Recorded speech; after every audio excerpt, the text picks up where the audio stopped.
राधा राधा राधा श्री राधा राधा राधा राधा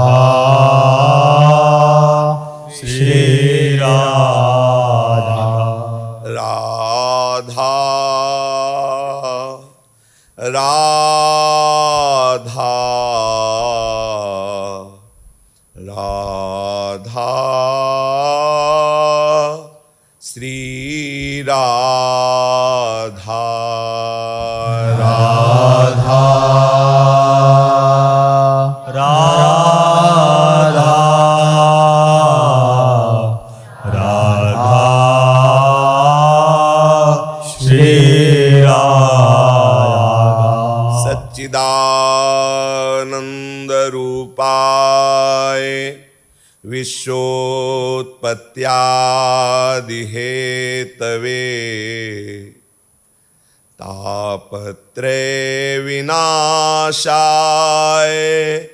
श्री कृष्णाय वयं नुमः। कृष्णाय वासुदेवाय हरे परमात्मने प्रणत क्लेशनाशाय गोविंदाय नमो नमः। रसघन मोहन मूर्तिं विचित्र केलि महोत्सवोल्लसितं राधा चरण विलोडित रुचिर शिखंडम हरिं वंदे। राधा चरण विलोडित रुचिर शिखंडम हरिं वंदे। परम सच्चिदानंद प्रेम रस प्रवाही श्री युगल सरकार के गोरे सावणे चरणारविंद, इनका सतत स्मरण, नाम का कीर्तन, मंत्र का निरंतर जप करने का अभ्यास, लीला गायन का व्यसन, लीला श्रवण का आहार और शरीर की जो भी चेष्टाएं हों वो सेवा की भावना से निश्चित ही इसी जन्म में बहुत कम समय में अत्यंत दुर्लभ स्थिति प्राप्त हो जाएगी, क्योंकि बाहर बहुत जन्मों की साधना से जिस वस्तु का अनुभव होना दुर्गम है, श्रीधाम वृंदावन की कृपा से यहाँ बहुत सुगम है। वृंदावन का वास ही अपने आप में बड़ा ही तीव्र भजन है। आपसे यदि जो उपासना पद्धति बताई गई वो नहीं बन रही है, तो आप जो वृंदावन वास कर रहे हैं ये अपने आप में वो समर्थ भजन है जो प्रभु की प्राप्ति करा देगा। बस इसमें एक दृढ़ता आप ले आए कि प्रभु की जो आश्रय वृत्ति आपके हृदय में उन्हीं की कृपा से आई है, उसको हम अनुकूलता प्रतिकूलता से न तोलें। जैसी भी परिस्थिति हमारे जीवन में है, मेरे प्रियतम का महामंगल विधान है, बस ये बात समझना है। जैसी भी परिस्थिति में हमें प्रभु रख रहे हैं वो हमारे लायक महामहिमामयी महामोदमयी परिस्थिति है, इस बात में आप राजी हो जाएं। श्री सूरदास जी एक पद में कहते हैं, जैसे राखहु तैसे रहो, जैसे राखो तैसे रहो। हे प्रभु, आप जिस तरह से रख रहे हो बिल्कुल राजी हूं उसी में रहना। एक होता है कि क्या करूं, मेरा बस नहीं है, अब तो रहना ही पड़ेगा, और एक होता है आनंद पूर्वक, आप जैसे रखो मैं उसमें राजी हूं। बहुत बड़ी ये भक्ति की महान वृत्ति है जिसके हृदय में ये बात आ जाए, संतुष्टा एन केन वा, एन केन, किसी भी प्रकार हम संतुष्ट हैं, क्योंकि मेरे प्रीतम का ये विधान है, जोई जोई प्यारो करे सोई मुहि भावे। ये बात हृदय में आनी ही चाहिए। केवल अनुकूल परिस्थिति और अनुकूलता के भोक्ता बनोगे तो आपको जो रस चाहिए वो मिलना बहुत अंतराय हो जाएगा। आएगी स्थिति आगे, क्योंकि आप शरणागत हैं, धामवासी हैं या धाम आश्रय लिए हुए हैं, पर हम अंतराय क्यों सहें? यदि आप अपने और अपने प्रीतम के बीच में अंतराय नहीं चाहते तो आप ये वृत्ति धारण कर लीजिए। श्री सूरदास जी कह रहे हैं, जैसे राखहु तैसे रहो, जैसे राखो तैसे रहो। जानत हो दुख सुख सब जन के, जानत हो दुख सुख सब जन के, मुख करी कहा कहो,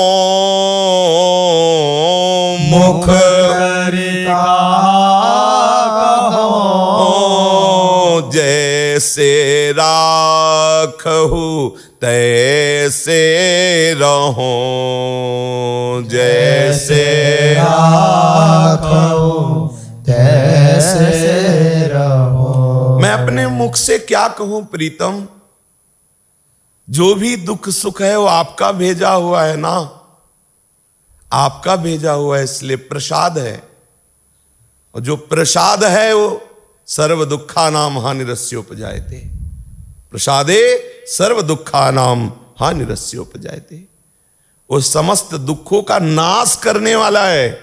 ऐसा न समझिए कि जो परिस्थिति आई है वो दुखद है, वो दुख देने वाली नहीं। यदि आप ये मानते हैं कि हमारे प्रीतम के द्वारा किया हुआ विधान है, तो प्रीतम मुझे बहुत प्यार करते हैं, वो कभी भी अप्रिय विधान नहीं कर सकते। प्रीतम का हर विधान प्रसाद है। ये बड़े बड़े महापुरुषों ने और पूर्वाचार्य भक्तजनों ने ऐसा अनुभव किया है। यदि आप आई हुई परिस्थिति को प्रसाद मानते हैं तो एक एक पल वो परिस्थिति महा आनंद देने वाली होगी।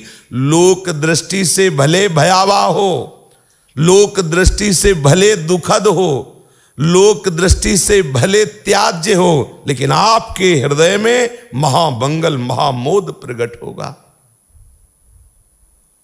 यदि आपको सहा नहीं जाता है तो आप प्रीतम की तरफ देखिए और उनसे यही कहिए कि आपके द्वारा ये दी हुई परिस्थिति है, मैं क्या कहूं आपसे।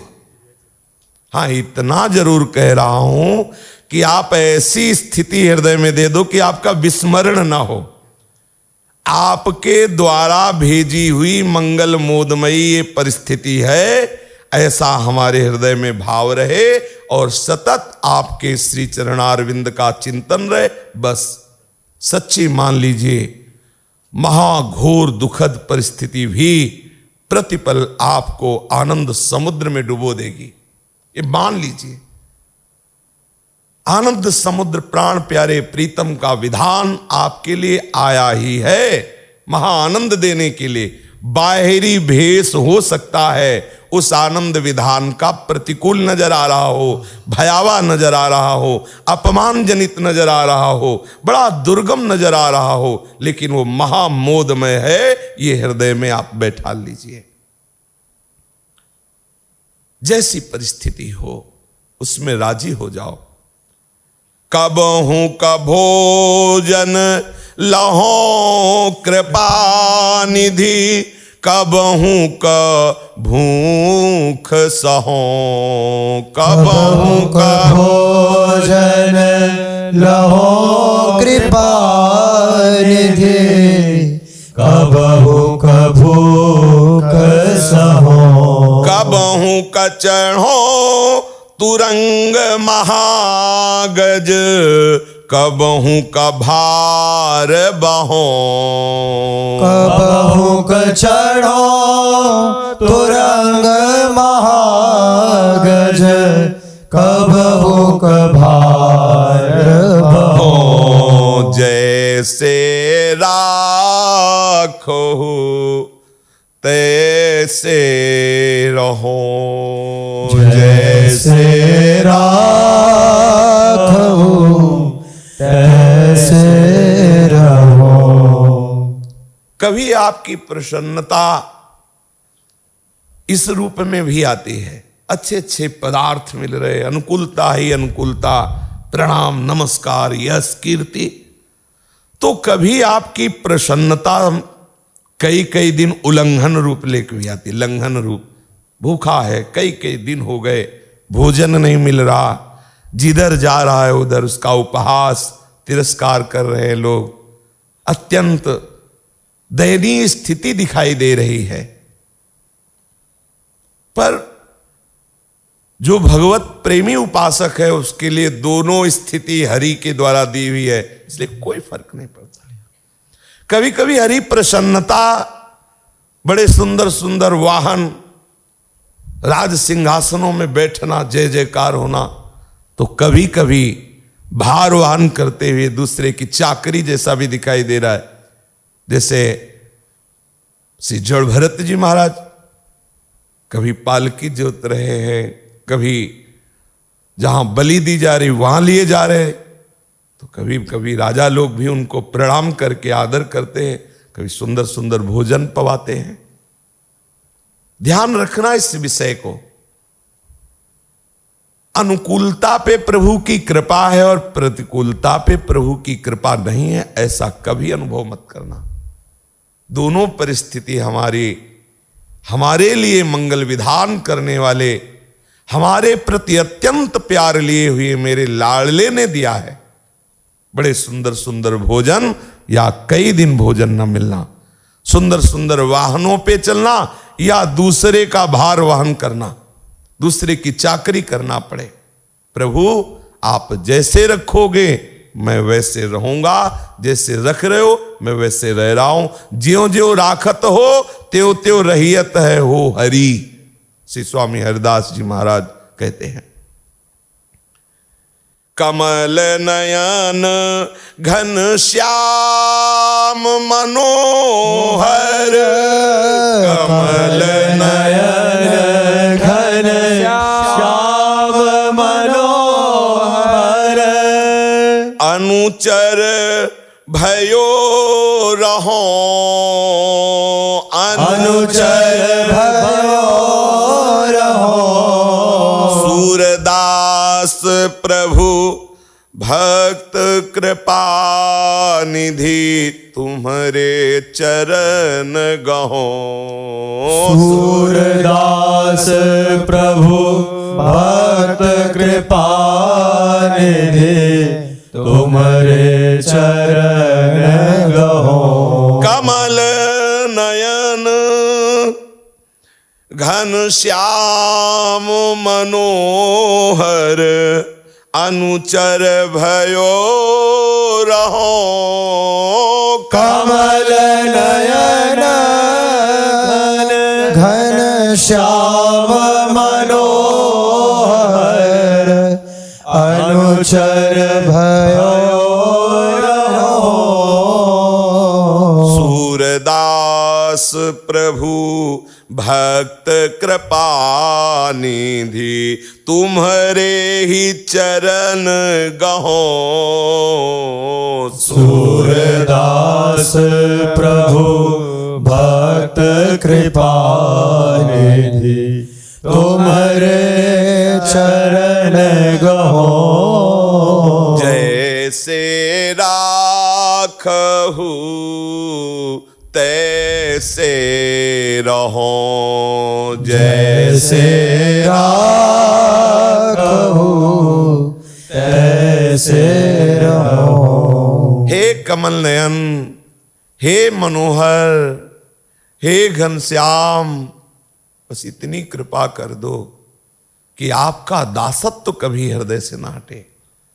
चाहे जितनी अनुकूलता हो, चाहे जितनी प्रतिकूलता हो, हे भक्त कृपा निधि, बस आप ऐसी कृपा कर दो कि आपके चरणों का चिंतन न छूटे, केवल आपके ही चरणों का सहारा हो, अन्य का सहारा ना आ जाए। कहीं ऐसा ना आ जाए कि कोई विपत्ति पड़े और हम किसी और का आश्रय ले लें। हे नाथ, ऐसी दृढ़ता प्रदान कर दो। प्रभु के पावन गुण लीला रूप की महिमा श्रवण से बहुत जल्दी ऐसी निष्ठा आती है। बहुत से ऐसे महान भागवत हुए हैं जिन्होंने अन्य कोई साधन न किया न अन्य साधन का आश्रय लिया, केवल भगवत चर्चा करना, भगवत चर्चा सुनना, इससे ही उनके हृदय में महान प्रेम जागृत हो गया। जैसे मथुरा की ब्राह्मणियां, कोई अन्य साधन नहीं, केवल हमारे गोविंद के लीला चरित्रों को जो मालिनियां जाके सुनाती थी, परस्पर उन्हीं का कथन, उन्हीं का श्रवण चिंतन, तो उन्हें भगवत साक्षात्कार हुआ। जैसे श्री रत्नावती जी दासी की प्रेरणा से वृंदावन बिहारी की पावन लीलाओं का श्रवण, उन्हीं का नाम चिंतन, उसके प्रभाव से भक्त भूप कही गई। लीला श्रवण से बहुत जल्दी हृदय की मलिनता नष्ट हो जाती है और प्रभु श्रवणेन्द्रिय के द्वार से हमारे हृदय सिंहासन पर आकर विराजमान हो जाते हैं। चलते हैं अपने पूर्व प्रसंग पर। हमारे श्री लाल बिहारी जो वत्स पालक गोपाल के रूप में श्रृंगारित किया गया है। पहले से ही सांडिल्य ऋषि अपने परिकर के साथ आए हुए हैं। वो शुभ मुहूर्त में स्वस्ति वाचन आदि अपने जो पूजन कार्य हैं करके प्रभु को वत्सपाल बछड़ों के चराने की अनुमति देंगे। श्री लालजू जब वत्सपाल बनने के लिए उत्साहित है तो लाखों करोड़ों उसी अवस्था के लालजू के सखा हैं, एक दो नहीं, लाखों करोड़ों। नंद बाबा ने लाला के सुख के लिए आदेश किया, संपूर्ण ब्रजवासियों के समवयस्क बालकों का भी पूजन होगा। जैसे लाला का वत्सपाल रूप से तिलक होगा, ऐसे ही संपूर्ण ब्रजवासी बालकों का भी तिलक होगा। पूर्वासी गोपजन ब्रजेश की आज्ञा पालन करने के लिए अपने अपने पुत्रों को वत्सपाल बनाने के लिए ले आए। पीछे चर्चा हुई थी कि ये जो भूमि है, ब्रजभूमि, वृंदावन भूमि, ये चिदानंद भूमि है।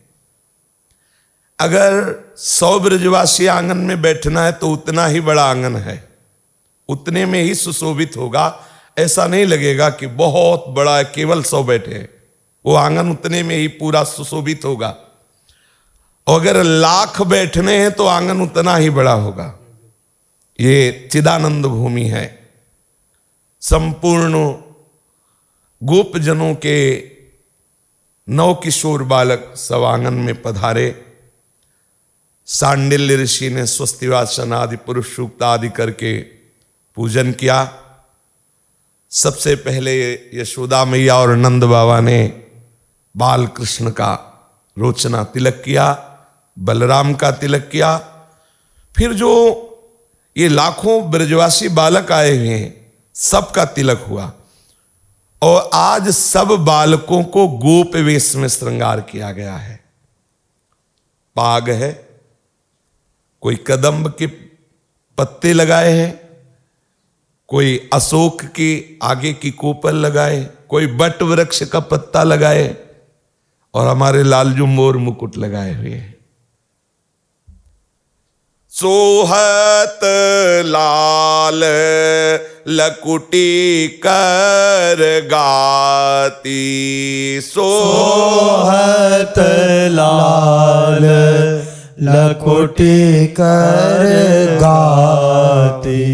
लालजू को आज रत्नों से जड़ित स्वर्ण की लकुट दी गई है। मैया ने वत्स पालक श्री लालजू को लकुट दी है, रत्नों से जटित है, स्वर्ण की।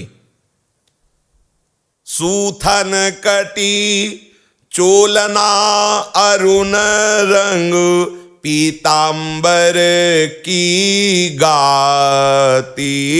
सूथन कटी चोलना अरुण रंग पीतांबर की गाती। सोहत लाल लकुटी कर राती। सोहत लाल लकुटी कर राती। ऐसे ही गोप सबे बनियाए, जो सब श्याम संघाती। ऐसे ही गोप सबे बनियाए, जो सब श्याम संगाती। सोहत लाल लकुटी कर राती। सोहत लाल लकुटी कर राती। कितना परमानंदमय दर्शन है। शास्त्र शास्त्र गोप बालक सब श्रृंगारित किए। कोई पीली पाग, कोई लाल पाग, कोई नीली पाग, ऐसे सब पाग बांधे हुए, सब वृंदावन के पत्तों का मुकुट धारण किए हुए, सबके फेट बंधी हुई, कोई श्रृंगी बेत, ऐसे सब लिए। और सब गोप बालक गौर वर्ण के। उनके मध्य में 9 किशोर स्वरूप श्री बलराम जी और श्री लालजू महाराज बड़ी सुंदर यद्यपि बाल रूप है, लेकिन हर समय इनके श्रीअंगों से 9 किशोर शोभा प्रकाशित होती रहती है। आदेश हुआ सांडिल्य ऋषि का, प्रणाम करो सब गुरुजनों को। अब ब्रजवासी वयोवृद्ध गुरुजन 100-200 है क्या? अगर प्रणाम करना शुरू करें तो बहुत समय लग जाए। तो एक साथ सबको अनुभव हो रहा है कि नंद नंदन अपना माथा चरणों में रख रहे हैं। देखो कैसे कोई इनके प्रेम भाव को समझे, कितने महान हैं ये सब। भक्त ही तो हैं गोपजन, सबके चरणों में जाके माथा रखते हैं। यहां माना कि ठीक है लीला के लिए प्रभु बाल रूप हैं, पर अब उस समय देखो जब स्वयं द्वारिकाधीश है और पांडवों की यज्ञ में पधारते हैं तो आप चरण धोने की सेवा लेते हैं। सोचिए, व्यास भगवान शंकर ब्रह्मा आदि जिनकी यज्ञ पूजा अभी अभी की है, अभी अभी उसी यज्ञ में वही प्रभु क्या सेवा लेते हैं? सबके चरण धोने की सेवा लेते हैं। इतने महान और ऐसी दैन्यता और इतना प्यार। इसीलिए तो जिसने इनके स्वभाव को जाना फिर उसे और कुछ अच्छा नहीं लगता। उमा राम स्वभाव जे जाना, ताई भजंत जी भावनाना। प्रभु की अचिंत महाशक्ति योग माया ने चमत्कार दिखाया कि लाला को प्रणाम करते करते ही बहुत दिन हो जाएंगे, क्योंकि एक दो ब्रजवासी वयोवृद्ध थोड़ी है, तो सबको अनुभव में आ रहा है कि कन्हैया हमारे चरणों में माथा रख रहा है, सब दुलार कर रहे हैं। किसी एक को भी ऐसा नहीं लगा कि कन्हैया हमें प्रणाम नहीं किया, सबको ऐसा परस्पर सखा, सब गले मिले। उधर जब वत्सपाल रूप में श्री लालजू का तिलक हुआ तो लाखों लाखों गोवत्स संभाले नहीं संभल रहे, गोपों के उछल रहे हैं, नृत्य कर रहे हैं, हुंकार कर रहे हैं, आनंद की मानो लहर। गोप मंडली परेशान है बछड़ों को संभालने के लिए। उनमें से कुछ गोप आकर नंद बाबा के कान में कहते हैं कि आश्चर्य है, बछड़े संभल ही नहीं रहे। बोले अब संभलेंगे क्यों, अब संभालने वाला जब जाएगा तभी संभलेंगे, क्योंकि हमारे लाला गोवत्स पालक के रूप में। तो अभी लाला जे ही गए और कहा साफ शांत हो जाओ, तो मानो मूर्ति हो, चित्रवत खड़े हो गए और साफ देख रहे कि आज से हमें इनका सानिध्य बहुत अधिक मिलेगा। मिलता तो था, गोष्ठ में आके गले लगाते थे, दुलार करते थे, लालजू इनका चुंबन करते थे, इनके साथ खेलते थे, पर ज्यादा समय नहीं, क्योंकि अब ज्यादा समय मिलेगा सुबह से लेकर संध्या काल तक इन्हीं के साथ खेलना। बड़े आनंदित हैं बछड़े। गोप मंडली आनंद से विकल है, लेकिन कुछ गोपी जन ऐसी हैं जिनको ये अच्छा नहीं लगा। क्यों भाई, ऐसा क्यों इनको अच्छा नहीं लगा? क्योंकि ये जी नहीं सकती नंदनंदन के दर्शन के बिना।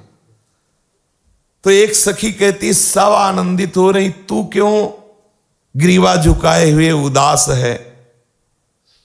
तो उन कहा सखी मैं क्या करूं, अभी तक ये था किसी भी बहाने से हम इनको देखते ही रहती थी। अगर ये घर में है तो उलाहना देने के लिए, कुछ वस्तु लेने के बहाने से, किसी न किसी बहाने से इनके श्री चरणों का हम दर्शन कर। अब ये सुबह जाएंगे और शाम के आएंगे, मुझसे सहा नहीं जा रहा। इसीलिए आनंद का ये विषय तुम लोगों के लिए होगा, मेरे लिए तो हृदय को जलाने वाला है।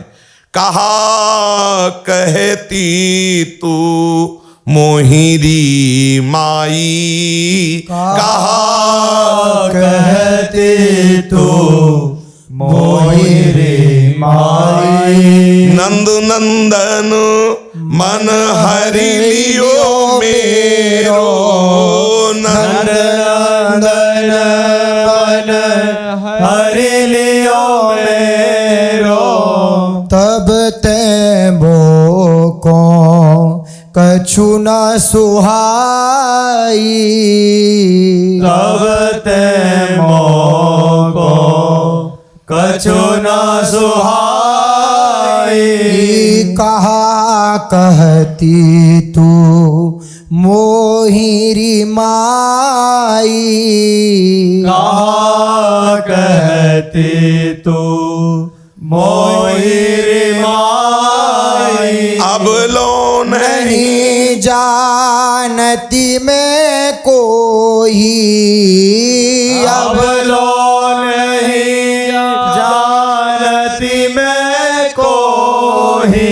कब ते तू मेरे ढींग आई, कब ते तू मेरे ढींग आई।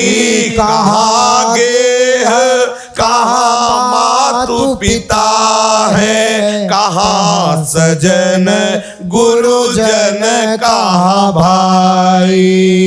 कहाँ गे है, कहाँ मातु पिता है, कहाँ सजन गुरुजन, कहाँ भाई। कहाँ कहती तू मोहिनी माई, कहती तू मोहिनी माई। कैसी लाज कानी है, कैसी कहा कहती हुए रिसहाई। कैसी लाज कानी है कैसी, कहा कहते वे रिस आए। अब तो सूर्य भजी नंद लाल की लघुता की होई बड़ाई। अब तो सूर्य भजो नंद लाल की लघुता की होई बड़ाई। कहा कहती तू मोहिरी माई। कहा कहते तो मोहिर माई। अरे सखी, तू हमसे बात कर रही तो मुझे ये भी पता नहीं कि तू कब से आई हुई है, क्या कह रही है। क्यों पता नहीं? जानती हो, इस नंद के लाला ने मेरे मन को चुरा लिया है, मेरे मन का हरण कर लिया है। मुझे कुछ अच्छा नहीं लग रहा। मैं ये नहीं जान पाई हूं कि मैं कौन हूं, तुम कौन हो, यहां सब क्या हो रहा है, मेरा घर कहाँ है, मेरे माता कौन है, मेरे पिता कौन है, मेरे कौन गुरुजन है, कौन स्वजन है, क्या होती है कुल की लाज, क्या होती है मर्यादा। तू रिस करके बार बार मुझसे पूछ रहे, इसलिए मैं बता रही हूं। मेरे हृदय में अब ये सब कुछ नहीं है। अब चाहे मेरी निंदा हो, चाहे मेरी बड़ाई हो, अब मैं नंद नंदन को नहीं छोड़ सकती, और इनके देखे बिना मैं जी नहीं सकती। अगर कोई ये कहे कि परिवार के क्या कहेंगे, लोक लज्जा भी तो कुछ है, मर्यादा भी तो कुछ है, माता पिता भी हैं, घर के जन, ये सब मुझे नहीं सुहाई दे रहा। अब तो सूर भजो नंद लाल की लघुता की होई बड़ाई। चाहे कोई मेरी निंदा करे या स्तुति करे, अब इसकी परवाह नहीं। अब तो सिर्फ नंद नंदन ने हमारे हृदय में अधिकार कर लिया है। दूसरी सखी ऐसे खड़ी थी जैसे कुछ खो गया हो। उस सखी ने उसकी तरफ देखा तो वहां कई सखियां ऐसे खड़ी थी, क्योंकि सब प्रेमी जन हैं। सबे ही रानी हरि मुख हेरे, सबे रानी हरि मुख है। घूंघट ओट पट ओट करें सखी, हाथ न हाथनी मेरे। घूंघट ओट पट ओट करे सखी, हाथ न हाथनी मेरे। सबे ही रानी हरि मुख हेरे। सबे रानी हरि मुख है। वो गोपी कहती है, तुम यहां की नौबधू हो, तुम्हें थोड़ा तो घूंघट करना चाहिए, सब वयो वृद्ध ब्रजवासी जन हैं। उस सखी ने कहा कि ये हाथ अब मेरे बस के नहीं रह गए, ये पराये हो गए। मैं घूंघट करना चाहती हूं, पर हाथ खींच करके खोल देते हैं नंद नंदन के श्रीमुख दर्शन को। अब ये हाथ मेरे नहीं रहे कि घूंघट बना रहे, अब ये हाथ हरि के हो गए, नेत्र हरि के हो गए। काकी लाज कौन को डर है, कहा कहे भयो तेरे। काकी लाज कौन को डर है, कहा कहे भयो तेरे। को अब सुने श्रवण है काके, निपट निगम के टेरे। को अब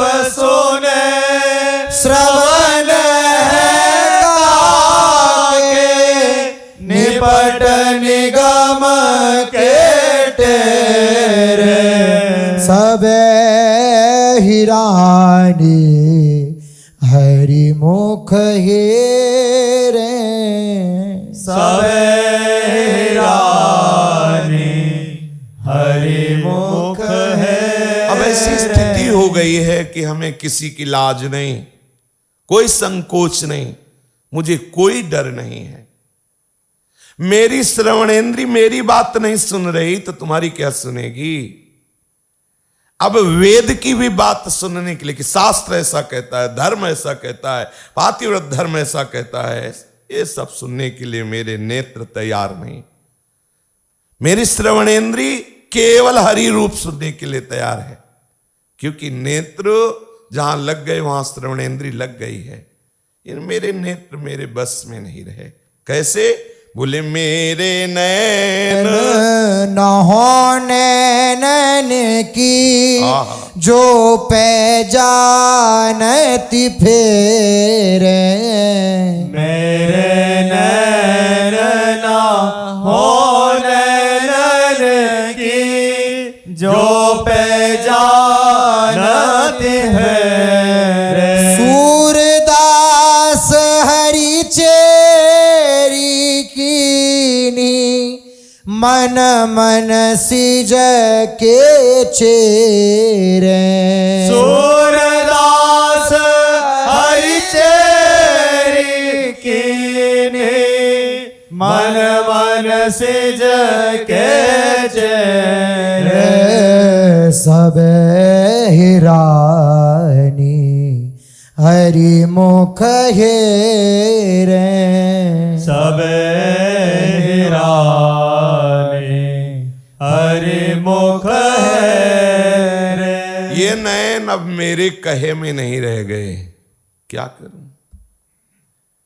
मैं इनको समझाना चाहूं तो समझ नहीं रहे हैं, इनको वापस करना चाहूं तो ये वापस नहीं हो रहे हैं। ये नंद नंदन के श्री मुखारविंद में ऐसे मेरे नेत्र लग गए कि अब इन पर मेरा अधिकार नहीं रहा, और मेरा मन अब मनसिज से युक्त हो गया है। मनसिज कहते हैं काम को। श्री लाल बिहारी के निरंतर श्री अंगों के दर्शन करने की कामना मेरे हृदय में जग गई। अब मैं इनका अदर्शन बर्दाश्त नहीं कर सकती। जो सखी थी वो, और जो बावरी सखी प्रेम में खड़ी थी, उनसे कहा भाई ये तो अब सहना ही पड़ेगा कि लालजू महाराज गोवत्स चारण के लिए जाएंगे और शाम तक हमें उनका विरह सहना पड़ेगा।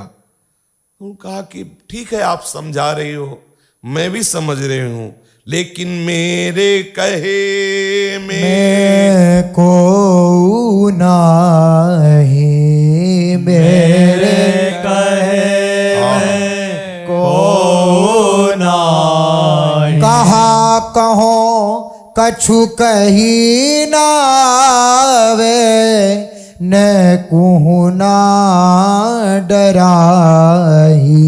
कहा कहो कछु कही नावे न कहूँ ना डराई। मेरे कहे में को नाही मेरे कहे में को ना। क्या कहूं सखी, तुम समझा रही हो पर मेरी समझ में कुछ नहीं आ रहा, क्योंकि अब कोई मेरे कहने में नहीं रह गया कि मैं नेत्रेंद्री को समझा दूं, मैं श्रवणेंद्री को समझा दूं, मैं वाक इंद्री को समझा दूं कि चलो और कोई चर्चा कर लो, और कुछ देख लो, और कुछ सुन लो। अब न कोई डर है, न संकोच है, न लज्जा है। ये हमारे जितने भी अंग हैं, हमारी जितनी भी इंद्रियां हैं, करण हैं, ये सब नंद नंदन में आसक्त हो गए हैं।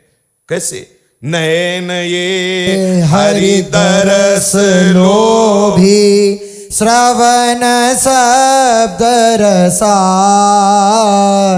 नैन ये हरि दरस लोभी श्रवण शब्द रसाल। प्रथम ही मन गया तन तज। तजी तब भई बेहाल।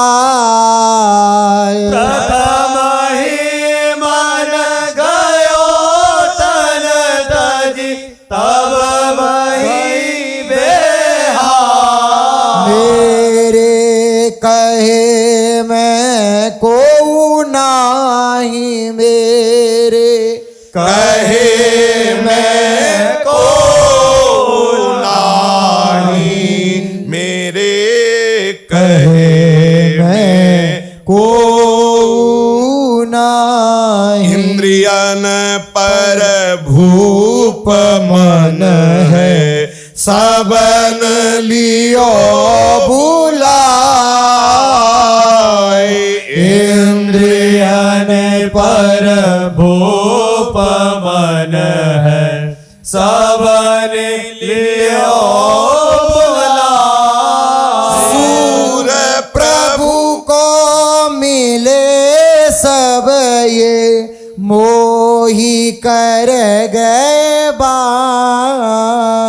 सूर प्रभु को मिले सब ये, मोही कर गए बाय। सखी तुम्हारा समझाना व्यर्थ है, मेरे ऊपर अब कोई समझ नहीं।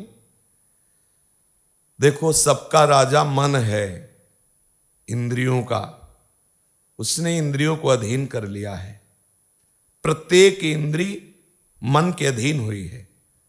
देखो ये प्रेमी की बात है, और जो भगवत प्रेम से रहित है उसकी क्या बात है। इंद्रियों ने मन को अधीन कर लिया है, मन ने बुद्धि को अधीन कर लिया है, बुद्धि विषयों के आश्रित हो गई, इसलिए दुर्गति हो रही।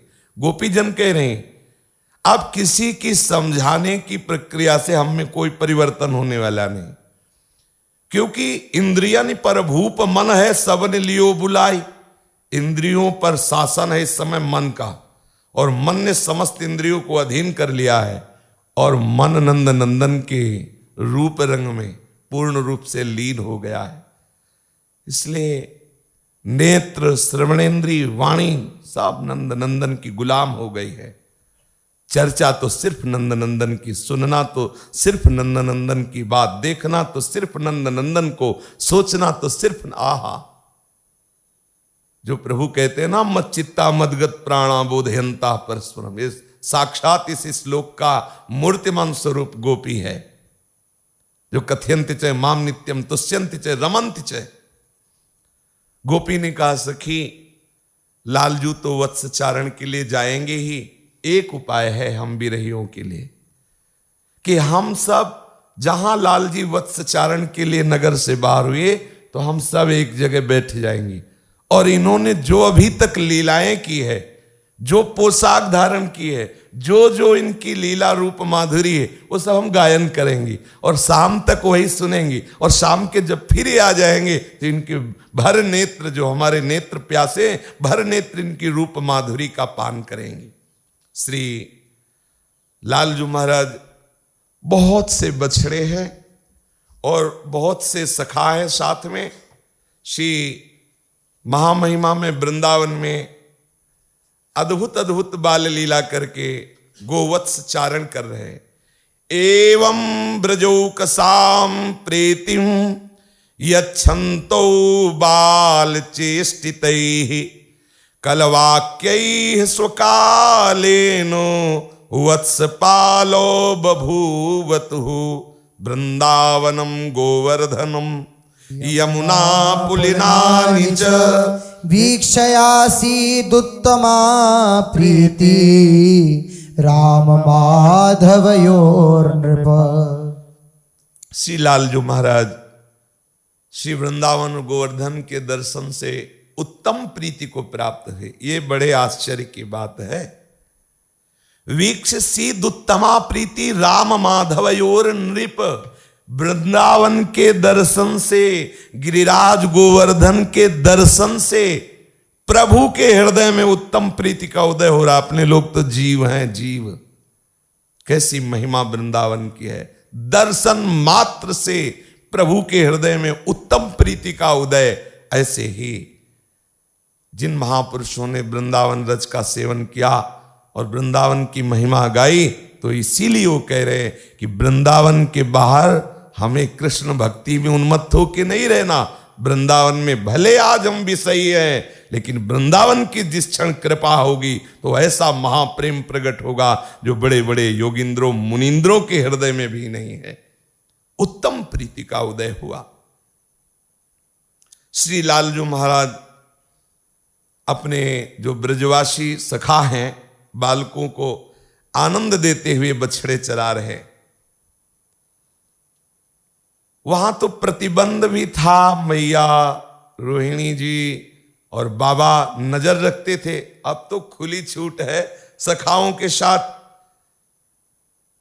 श्री लालजू महाराज कहीं गुलेल ढेल बांस ढेले फेंक रहे हैं, गोलियां फेंक रहे हैं। कहीं बहुत से सखाओं के मध्य में सखाओं ने घेर लिया, हाँ कन्हैया नृत्य हो, घुंघरू की तान निकाल रहे हैं, वाह वाह। कहीं बनावटी गाय बैल बन करके खेल रहे हैं, कहीं साणों जैसे साण हकड़ते हैं ऐसे वो सखाओं के साथ खेल रहे हैं। कभी मोर के आवाज निकाल रहे हैं मोर के साथ, कभी बंदर के साथ, बंदर खू खू कर वो भी वैसे ही, कभी कोयल के साथ, जैसे कोयल बोलती कुहू तो बच्चे नहीं उत्तर देने लगते, ऐसे श्री लालजू सखाओं के साथ पशु पक्षियों की बोलियां निकाल रहे हैं। सर्वशक्तिमान अखिल लोक चूड़ामणि प्रभु एक साधारण बालक सा क्रीड़ा कर रहे, खेल कर रहे हैं। प्रभु नित्य बछड़ा चराने जाने लगे। ये गुप्तचर ने सूचना दी कंस को।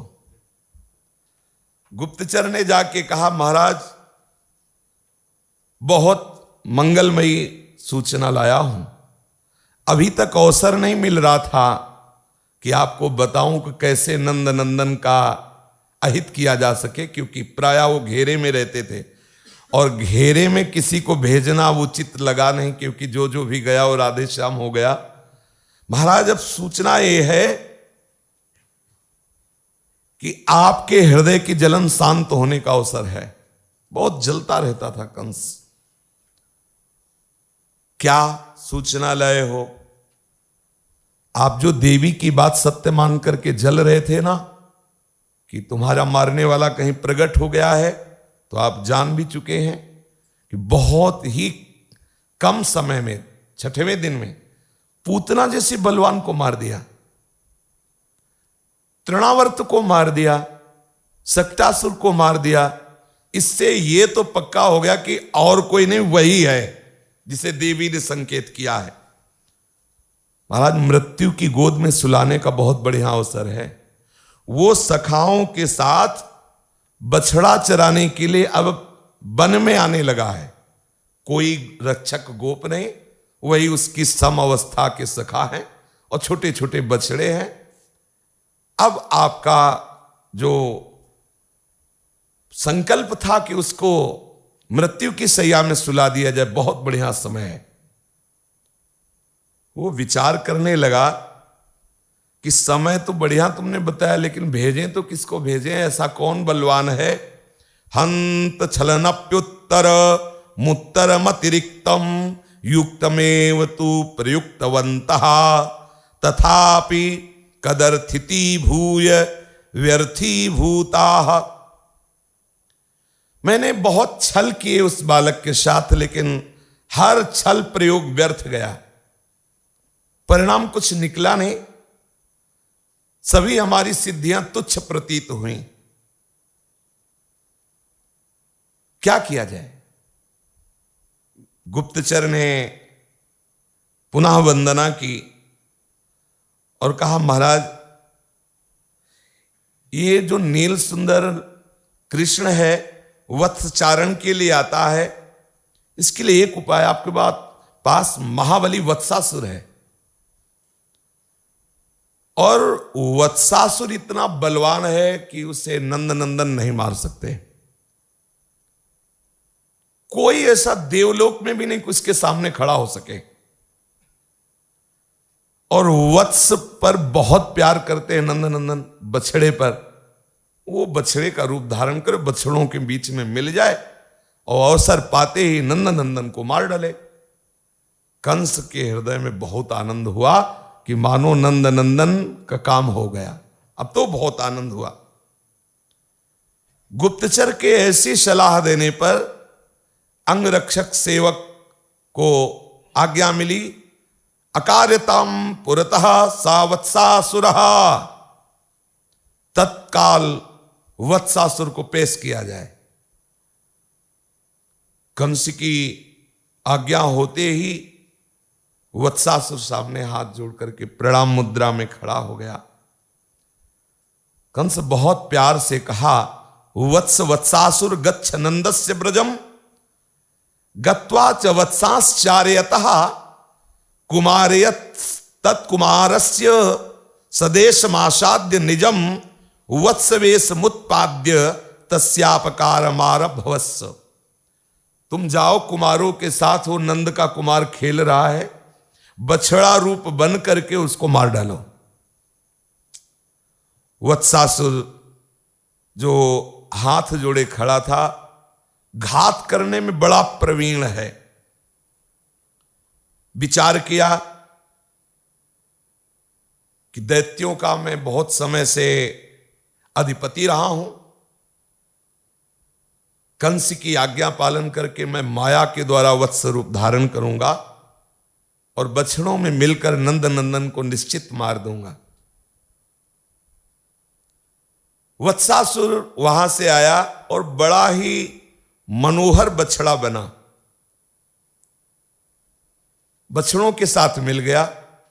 अब ये जो ब्रजवासी बछड़े हैं, ये उस बछड़े की गंध से ही भागने लगे सब, क्योंकि ये सब महात्मा है और वो दुष्ट स्वभाव वाला। तो जे भी वो बछड़ा बन के अंदर बछड़ों के, तो सब बछड़े इधर उधर होने लगे।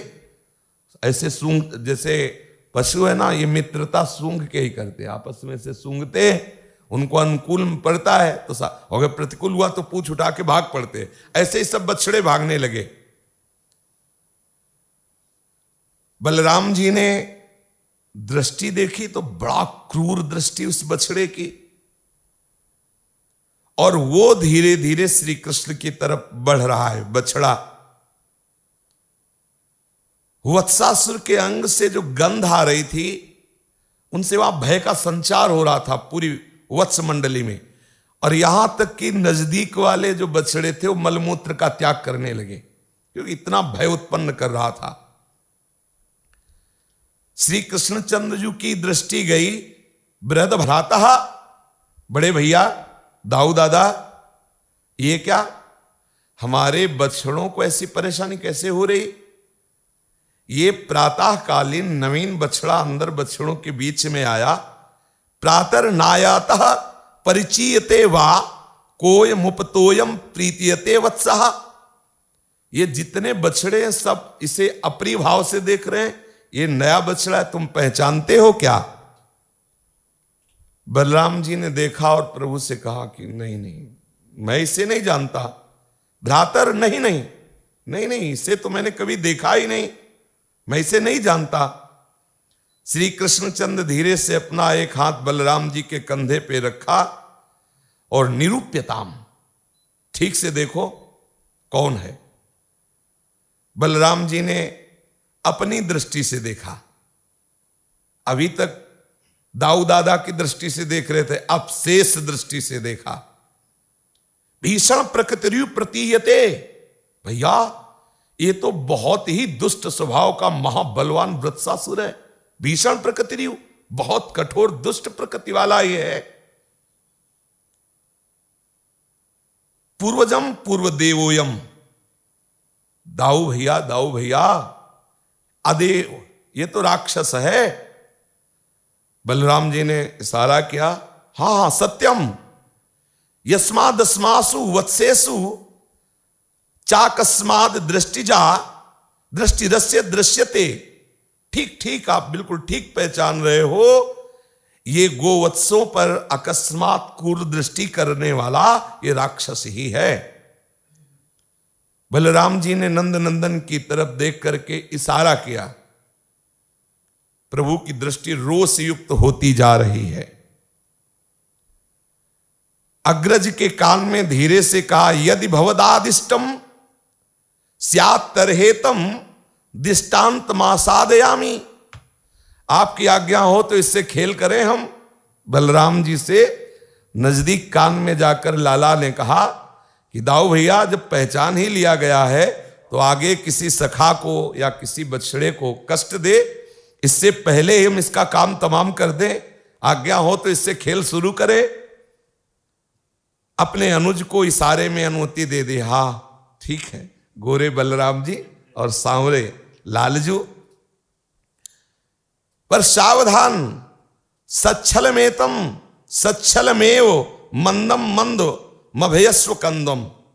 ये छली दैत्य है, छल से ही मारा जा सकता है, इसलिए प्रगट में मत ललकारो, छल पूर्वक मारो।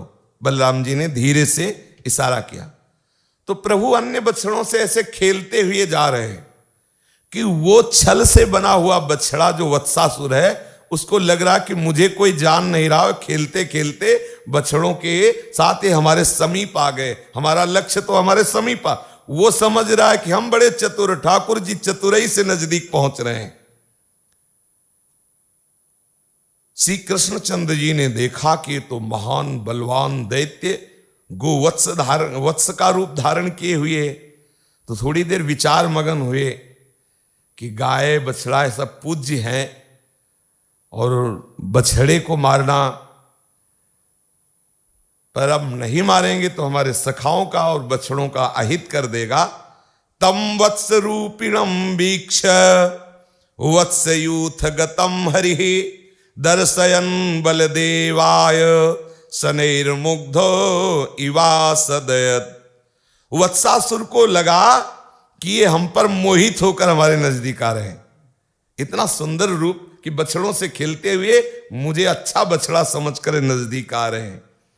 एक क्षण विलंब नहीं किया और नजदीक पहुंच गए, और ऐसे जैसे हाथ फेरा जाता हो ऐसी लीला करते हुए पीछे के दोनों पैर एक मुट्ठी में पकड़े। दैत्या पश्चिम पादाभ्याम हरिमन से तताड़। महान बलशाली वो वत्सासुर दैत्य समझ ही नहीं पाया, पूंछ और दोनों पैर पीछे के एक साथ पकड़े और घुमाया चक्राकार, और घुमा करके पृथ्वी पे पटक दिया। प्राण तो घुमाने पे ही निकल गए थे उसके प्रभु। देव विजयी वत्सासुर का शरीर चूर चूर हो गया जो भी प्रभु ने पटका। इंद्रियां शांत हो गई, प्राण निष्प्राण हो गए। मृतदेह तो घुमाने के समय ही हो गया था। श्री कृष्णचंद्र जी ने दोबारा उठा कि सांस न रह जाए, एक बहुत बड़े कैथे के वृक्ष की जड़ में पटका। कैथा इतना इतना बड़ा फल होता है, बड़ा कठोर फल होता है, अंदर गूदा उसका, उसके मूल में पटका। वत्स का प्रकांड दैत्य शरीर प्रकाशित, मरने के समय अपने असली स्वरूप में आता है जी। वो भयंकर दैत्य रूप। विशाल कपित्थ का जो वृक्ष था वो टूट कर गिर गया, आसपास के कई वृक्ष चकनाचूर हो गए। गृहीत्वा पर पादाभ्याम सहलांगूल मच्युतः भ्रामयित्वा कपित्थाग्रे प्राहिणोद्गत जीवितम सा कपित्थैर्महाकायः पात्यमानैः पपात। पूंछ सहित उसके दोनों पैर पकड़कर घुमाकर कैथे की मूल जड़ में मारा तो वो भी मरा, और कैथे का पेड़ टूटा और कई पेड़ और टूटे। गोप बालकों ने देखा कि भैया ये तो बहुत बड़ा बलवान दैत्य था। सब शिशु जूरी के सकल बटूरी के अति भय भरी के लहत हरि के। सब शिशु जोरी के सकल बटोरी के अति भय भरी के लहत हरि। तम वीक्ष विस्मिता बालाः ससंसु साध साध्यति। जय हो मेरे कन्हैया की। मार दिया बछड़ा बल के आयत। सब सखा एकत्रित हो गए। प्रभु के उस समय मुखार बिंद पर अद्भुत तेज उल्लास था। सब सखा ताली पीट करके आनंदित हो रहे हैं, साधुवाद दे रहे। ऐसा है मेरा यार, इस ठसक में रहना चाहिए। हमारा यार ऐसा थोड़ी कि केवल माखनी मिश्री खाता हो, नहीं है। इसी गर्व से रहना चाहिए, अन्य आश्रय नहीं।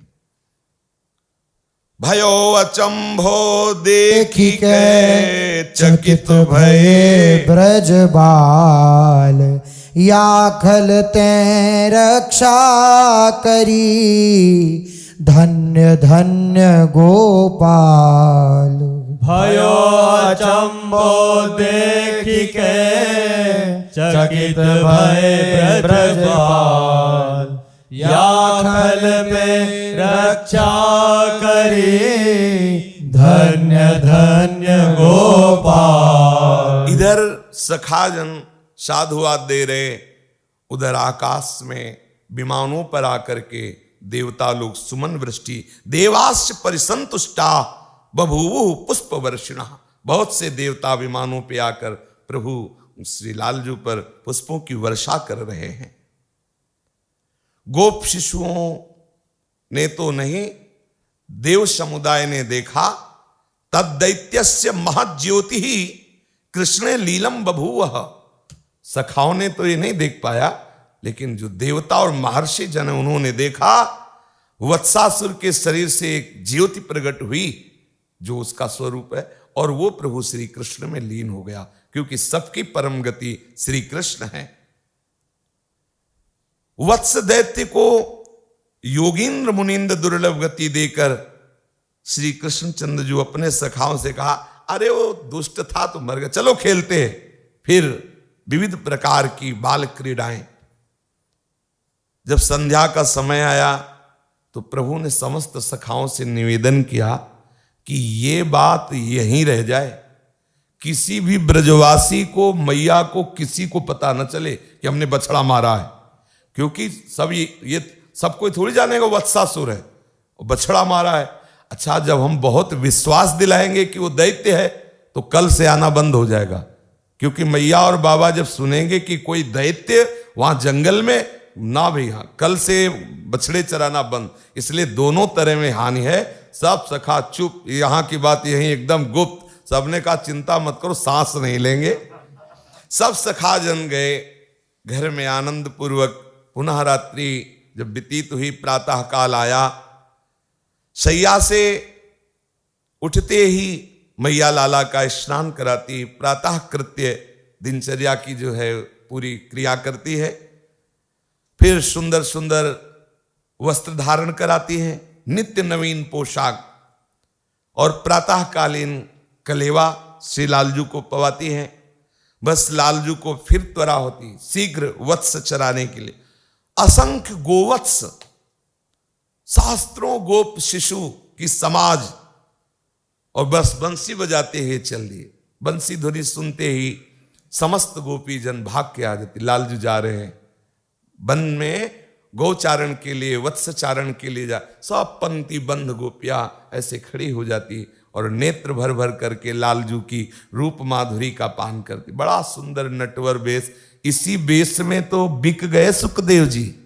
बरहा पीडम नटवर वपुः कर्णयोः कर्णिकारम, बिभ्रदवासः कनक कपिसम, वैजयंतीम चमालाम, रंध्रान वेणो रधर सुधया, पूरयन गोप वृंदई, वृंदारण्यम स्वपद रमणम, प्राविशद गीत कीर्ति। श्री लालजू महाराज वृंदावन में स्वपद रमणम, अपने श्री अर्थात बीच में उपान्हा नहीं है, पादुका नहीं, स्वपद नंगे पैर श्री वृंदावन की रज में चल रहे। नटवर वेश है। आहा, वंशी वादन कर रहे। साथ में बहुत से गोप शिशु हैं, जो सखाजन है। इसी रूप पे परमहंस शिरोमणि सुखदेव जी समाधि भंग करके और 18,000 श्लोक कंठस्थ किए। वत्सचारण करते हुए वन में विविध प्रकार की बाल लीलाएं, जैसे साधारण बालक खेलते हैं, ऐसे ही तौ वत्सपालकौ भूत्वा सर्वलोकैकपालकौ, सप्रातरासौ गोवत्सांस चारयन्तौ विचेरतुः। बछड़ों को चराते हुए विचरण कर रहे हैं।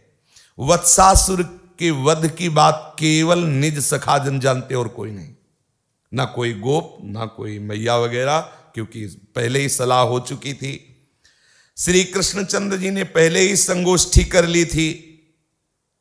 अब श्री कृष्णचंद्र जी वन विहार कर रहे हैं। वत्सासुर की क्या हुई गति ये देखने के लिए गुप्तचर आए हुए थे। मधुपुरी में जाकर कंस दरबार में जय हो महाराज की। कंस ने कहा काम हो गया? बोले श्री कृष्ण का नहीं, वत्सासुर का काम हो गया। चूर चूर कर दिया उस नंद केला। काफी देर तो उसको मूर्छा आ गई। कंसस्तु तस्माद् वत्स पादापि वत्सासुर निर्वासन मपसर्प मुखाद्यसमिव कर्णरंध स्पर्श मात्रेणांता संबभूय भ्रंसम दृशौ नीलिया निमीलिया माश। जे ही उसके कान में विषैली बात गई कि वत्सासुर को पटक पटक के बाल कृष्ण ने मारा, ऐसे ऐसे होने लगा, मूर्छित हो गया। क्योंकि अब उसको रोज का रोज पक्का होता जा रहा है कि ये महाबलवान निश्चित मुझे मारेगा। संज्ञा शून्य होकर गिर पड़ा। जीवन में पहली बार कंस गिरा। ऐसा वैसा बलवान थोड़ी है। 60,000 हाथियों का बल रखने वाला कुवलिया पेड़, तो उसको घुटनों के बल कर दिया। तभी तो वो द्वार में वो सेवा में रहता था कुवलिया पेड़। कुवलिया पेड़ हाथी जब प्रेरित किया गया कि कंस को परास्त कर दे, तो सूंड पकड़ के उसको घुटनों के बल कर दिया, तभी वो सेवक बन गया। जरासंध जैसे महाबलवान के दांत खट्टे कर दे, तभी 2 बेटियों का ब्याह किया। ऐसा वैसा थोड़ी महावीर कंस है।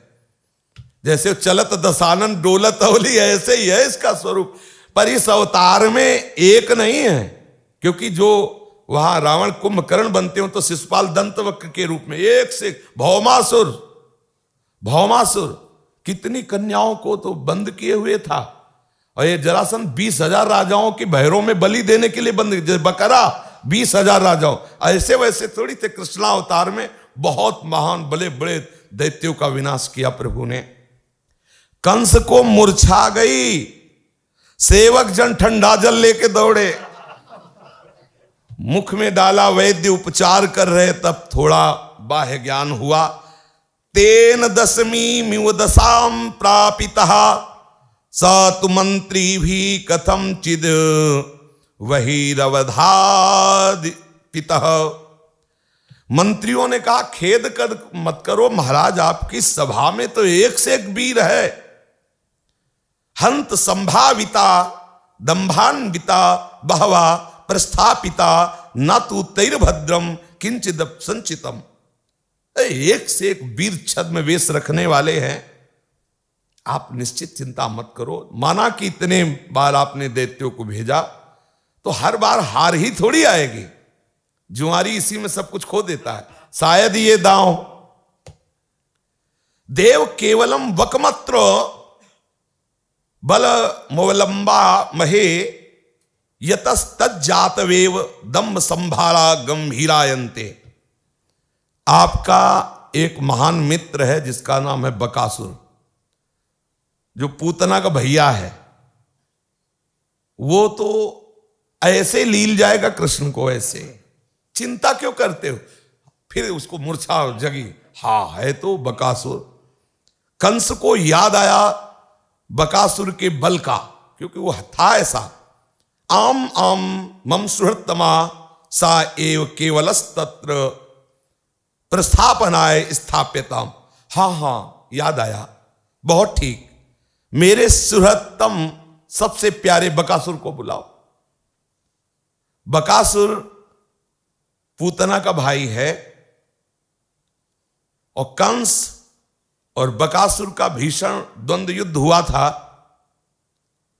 महापराक्रमी विक्रांत योद्धा उस बकासुर ने कंस को अपने मुख में ऐसे ले लिया था, पर यह भी बलवान की चोंच को ऐसे बगार के बाहर निकल आया था।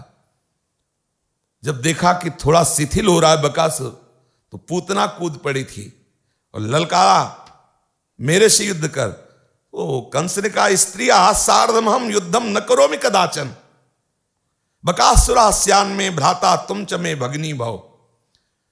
मेरा स्वभाव नहीं स्त्रियों के साथ युद्ध करने का। मैं तुमसे युद्ध नहीं कर सकता क्योंकि तुम स्त्री हो। तो उन्होंने कहा, अब तुम विजय प्राप्त नहीं कर सकते बकासुर के ऊपर।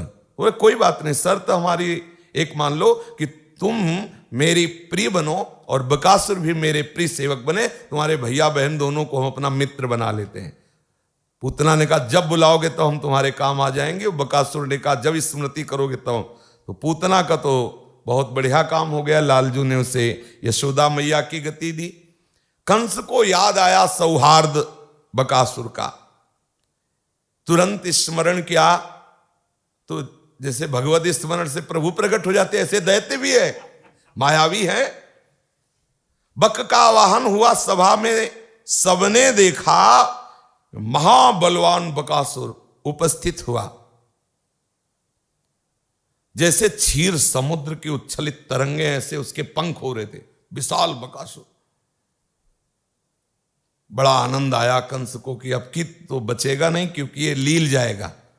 बछड़ा तो पैर वैर सिंगिंग मार के मारता, लेकिन बकासुर तो बगुले का बड़ा पर्वत रूप जैसे, और ऐसे लील जाएगा।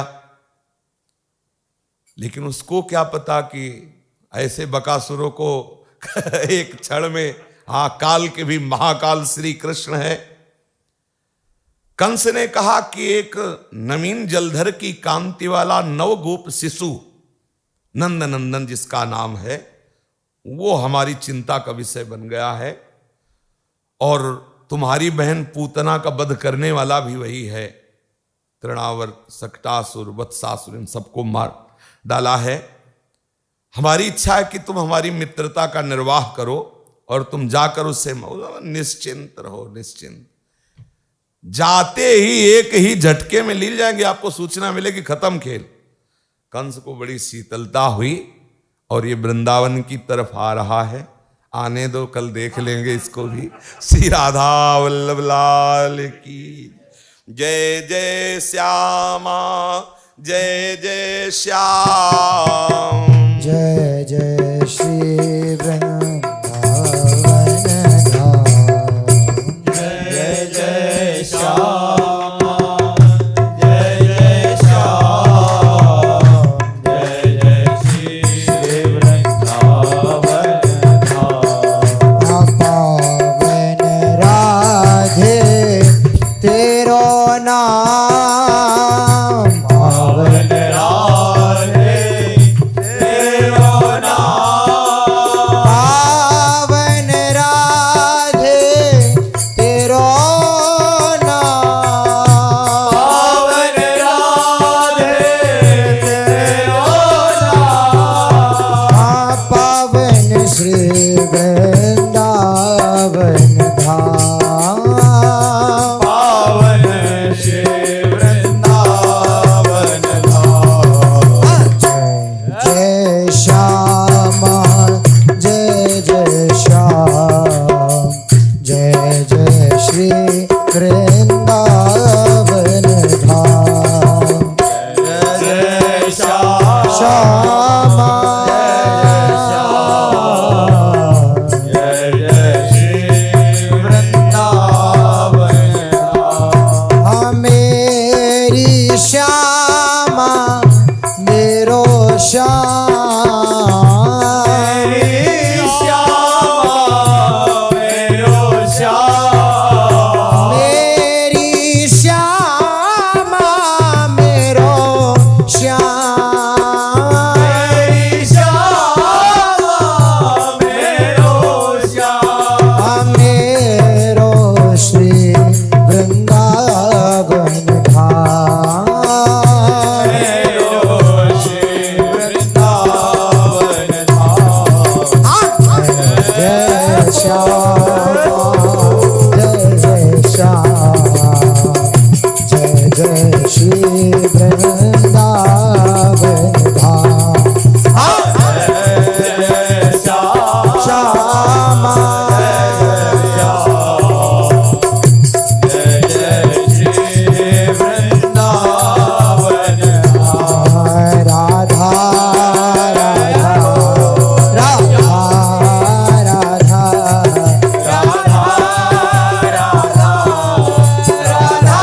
कुंज विलासी श्री राधा वल्लभ लाल की जय। महाप्रभु श्री तरिवंश चंद्र जू महाराज की जय। श्री हित सेवक जू महाराज की जय। समस्त सहचरी वृंद की जय। श्री वृंदावन धाम की जय। श्री यमुना रस रानी की जय। समस्त संत हरि भक्तन की जय। श्री सद्गुरुदेव भगवान की जय। जय जय श्री